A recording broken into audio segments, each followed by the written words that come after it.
Et si le succès financier, s'il dépendait moins de notre intelligence que de nos émotions.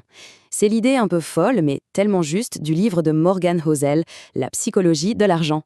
On va décortiquer ensemble ces leçons les plus surprenantes, celles qui montrent que notre rapport à l'argent, c'est avant tout une affaire de comportement.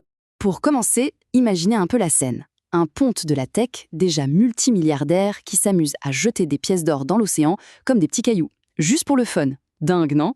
Eh bien, quelques années plus tard, il avait tout perdu. Cette histoire, elle est un peu extrême, c'est vrai, mais elle illustre parfaitement l'idée du livre. En matière d'argent, le comportement l'emporte sur le talent. Voilà la phrase qui résume tout. On peut oublier les diplômes, le QI, les tableurs compliqués. Le succès financier, c'est une question d'habitude, de patience et de la façon dont on gère nos émotions. C'est une compétence douce, pas une science exacte.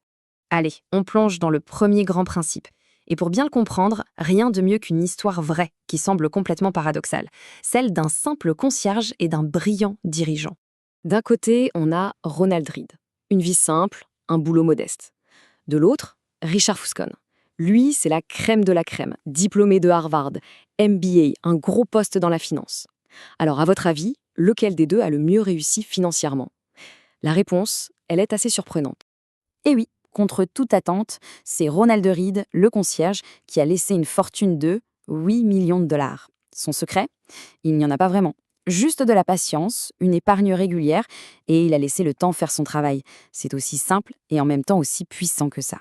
Et Richard Fuscon, le génie de Harvard, lui, il a fait faillite.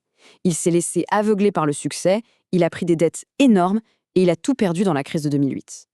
La comparaison entre les deux est juste saisissante. La leçon à retenir, elle est là. La finance, ce n'est pas de la physique avec des lois gravées dans le marbre. Non, c'est une compétence comportementale. Au final, la patience de Ronald a été bien plus payante que toute l'intelligence de Richard. On passe maintenant au deuxième principe. Celui-ci explique pourquoi des décisions financières qui nous semblent complètement folles sont en fait parfaitement logiques pour les personnes qui les prennent. Cette citation, elle est essentielle. Notre vision du monde est en fait toute petite, très limitée. On croit comprendre l'économie, mais en réalité, on la voit à travers le tout petit trou de la serrure de nos propres expériences. Par exemple, quelqu'un qui a grandi avec une forte inflation n'aura jamais le même rapport au risque que quelqu'un qui a toujours connu la stabilité. Regardez, ces graphiques le montrent très bien. Une personne née dans les années 70 a vu la bourse grimper en flèche pendant sa jeunesse. Pour quelqu'un né dans les années 50, c'était beaucoup plus plat. Forcément, leur façon d'investir sera complètement différente. Personne n'a tort ou raison, leurs réalités sont juste différentes. Abordons maintenant un piège psychologique vraiment dangereux, même pour les plus riches. C'est la poursuite sans fin du toujours plus. Cette anecdote est géniale. Elle met le doigt sur un mot crucial en finance, assez. Savoir dire stop, j'en ai assez, c'est une compétence vitale, mais qu'on oublie tout le temps. Sans cette limite, la course à l'argent, elle ne s'arrête jamais.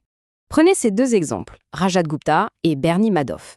Ils n'avaient aucun besoin de commettre des crimes. Ils étaient déjà au sommet, immensément riches, respectés. Ils en avaient, mais alors, largement assez. C'est la question. Et souvent, la réponse, c'est la comparaison sociale. Le piège, ce n'est pas tant la cupidité, c'est de regarder son voisin, de voir qu'il a plus et de se dire que ce qu'on a, ce n'est finalement pas assez. C'est un jeu qu'on ne peut pas gagner. Bon, laissons de côté les dangers de la cupidité pour se concentrer sur une force bien plus positive, le temps. C'est le quatrième principe, et c'est là qu'on découvre la véritable magie des intérêts composés. Alors là, attention, ce chiffre est juste ahurissant. Presque 97% de la fortune colossale de Warren Buffett a été construite après l'âge où la plupart des gens prennent leur retraite. Son vrai secret, ce n'est pas seulement d'être un bon investisseur, c'est d'avoir été un bon investisseur pendant très, très, très longtemps.